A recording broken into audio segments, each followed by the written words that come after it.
Today I'm going to be talking specifically about Apollos 4, 6, 8, 9, 10, and 11.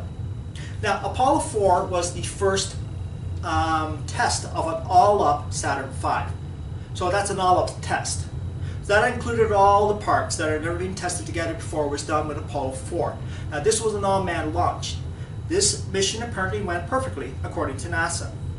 The second unmanned test of the Saturn V was with Apollo 6. This mission was plagued with problems that NASA does admit to. Now, NASA says the problem with Apollo 6 was pogo oscillations. And because of the pogo oscillations, the engines in the second stage, the J2 engines, were disrupted. So they had multiple failures. I believe they had 2 failures. Actually, 1 failure, and then the computer for some reason shut down the second engine. And NASA said this was caused by disruption in the fuel lines brought on by pogo oscillations. Now, what pogo oscillations is instability along the longitudinal axis of the Saturn V. Sonny Morea is project manager in June 1962, when NASA test fires its first F-1.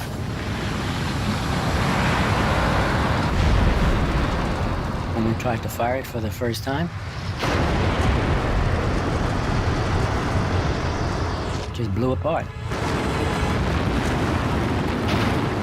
As F-1 engines keep blowing up, engineers finally identify the problem: combustion instability, uneven burning. If you visualize a candle burning in a room, it flickers from side to side. Well, that's a form of instability. What happens there is that it sees more oxygen on one side, and so it produces more heat, and it pushes the flame over to the side. Well, that flips back and forth maybe 5 or 6 times in a second. That same phenomenon happens in our F-1 engine, but they don't flip it 5 times in a second. They flip 2,000 times in a second.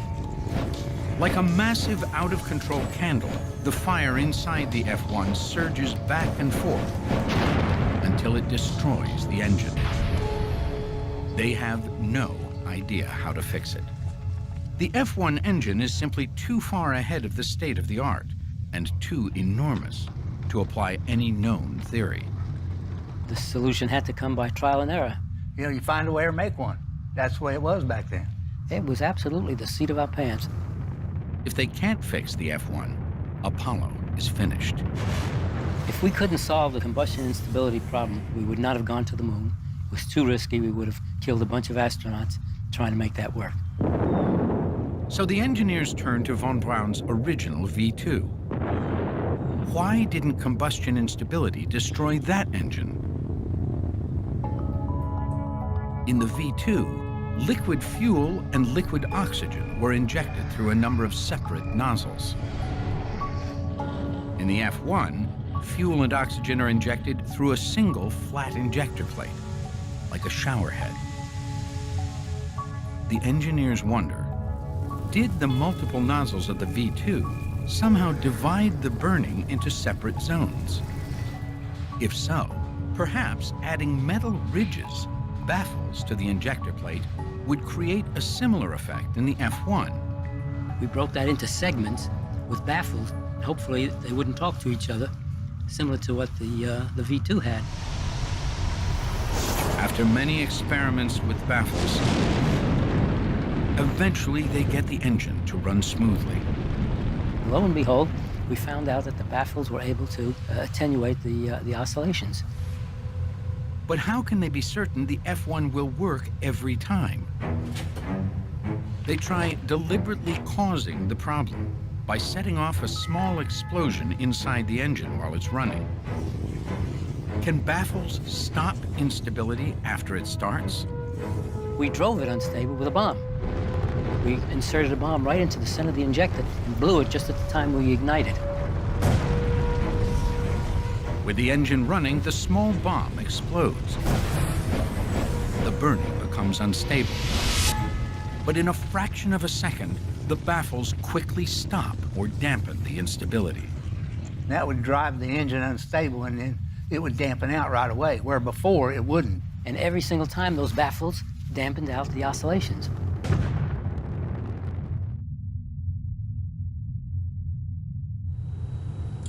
problem that NASA does admit to, actually, that they have constant problems with the F1 engines, is the area of the combustion chamber. This, NASA says, caused the problems. But when you look at this a little further, you notice that NASA never says anything about the F1 engines. It never says that they were disrupted by any fuel lines breaking, but interestingly enough, it did affect the second stage engines and the third stage engine.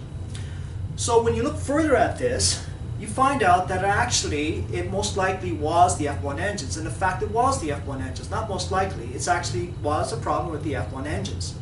Now, to explain, the F1 engines are needed for an Apollo moon landing. And the reason being is the F1 engines were supposed to be the most powerful engine, rocket engine, ever produced. Each engine would produce a thrust of 1.5 million pounds. There were 5 of these engines in the first stage of the Saturn V for a total of 7.5 million pounds. Without 7.5 million pounds, you cannot launch an Apollo payload into low Earth orbit for an eventual trip to the moon. So therefore you have no Apollo landings. If the F1 engine is not working perfectly, you have no Apollo moon landings. Now, the problem that NASA does admit to, actually, that they have constant problems with the F1 engines, is the area of the combustion chamber. I am glad to report that all systems are go here at Marshall Space Flight Center. I'm standing on the roof of the blockhouse some 250 yards from the test stand. Beneath me, engineers are in the final countdown phase for the first static test of all 5 first-stage engines on the Saturn V, the rocket that will someday carry astronauts to the moon. This enormous part of the rocket features 5 powerful F1 engines, and today, April 16th, 1965, for the first time, if all goes well, all 5 will fire together. This facility here in Huntsville has been the nerve center of the race to test the rockets that will fly the first humans to the moon. Werner von Braun and his team, along with engineers from Rocketdyne, have been designing and testing the F1 engine for years, trying to solve the problems caused by scaling up to such a huge and powerful engine. Getting to this point has not been easy. Violent vibrations caused by the igniting fuel, what engineers call combustion instability or chugging, have been a nagging problem for the F1. During many tests, these vibrations have literally ripped apart the engine, setting the program back. But now, in order to meet President Kennedy's deadline, it has been decided to test all 5 together, 2 months ahead of schedule. A failure during this test could end our hopes of getting to the moon by the end of this decade.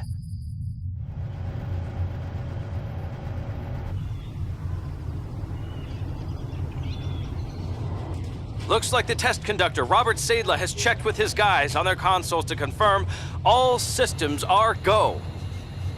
We're about to witness history in the making.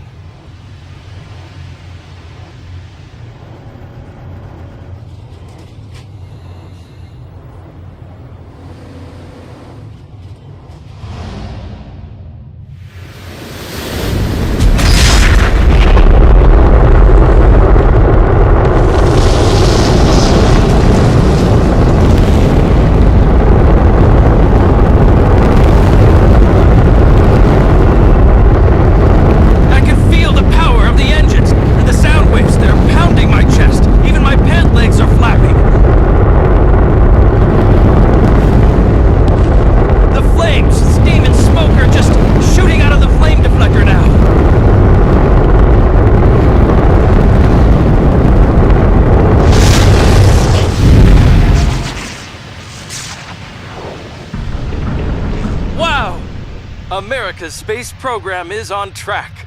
President Kennedy's goal of going to the moon in this decade is now possible.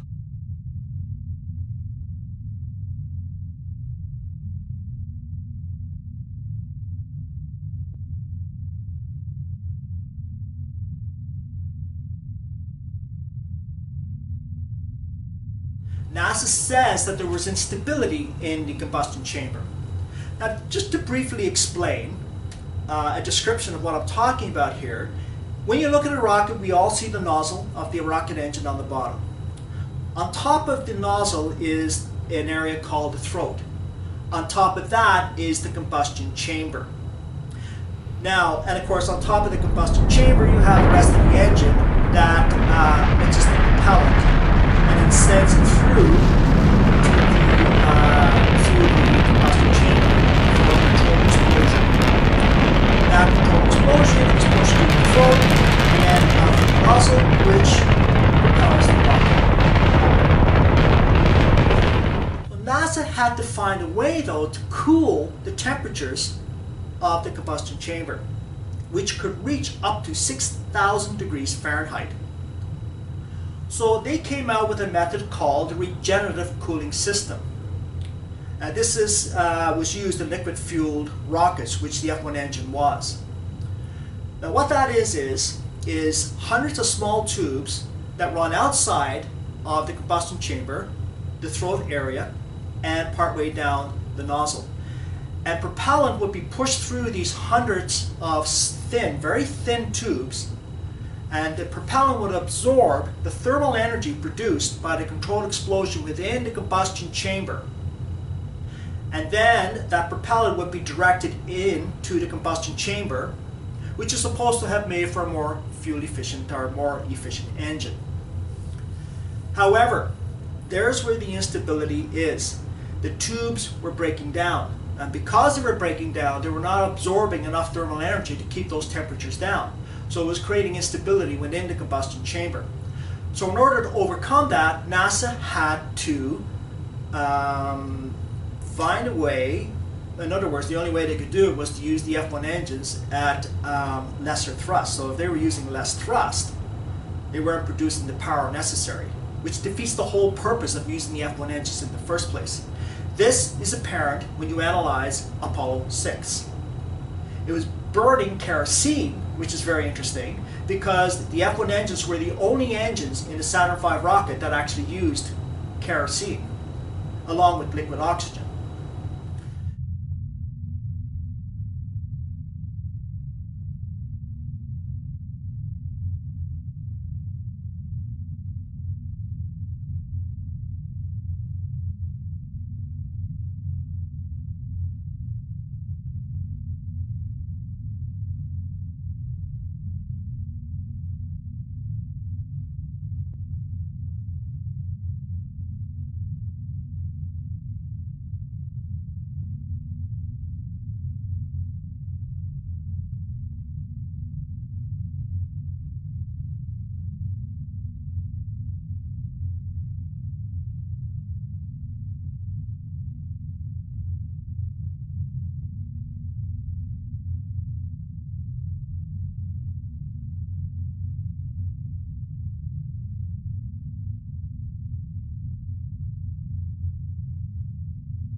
Now, NASA says that they solved all these problems in just 7 months leading up to the next launch of a Saturn V, Apollo 8.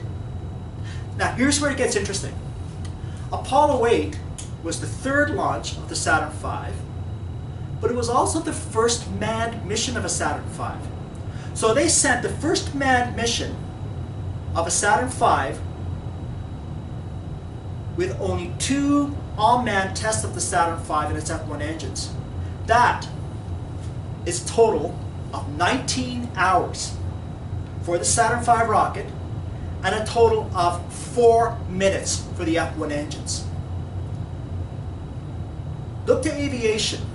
You try to do something like that in aviation, you would be laughed out of the room.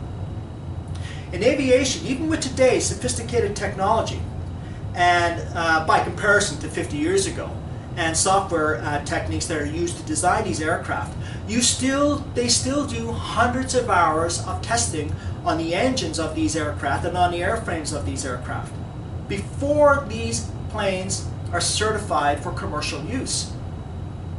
But not so with NASA. NASA said that with only 2 unmanned launches of the Saturn V, for a total of 19 hours and a total of 4 minutes with the F-1 engines, in which one of these unmanned launches, Apollo 6, was plagued with problems, that they solved all those problems in just 7 months without any further testing the actual conditions of flight to send the first manned mission on Apollo 8. And NASA claims that it worked perfectly. Now, I might add that Apollo 8 was not only the first manned mission of the Saturn V, it was the first manned mission to leave low Earth orbit and circumnavigate the moon, according to NASA.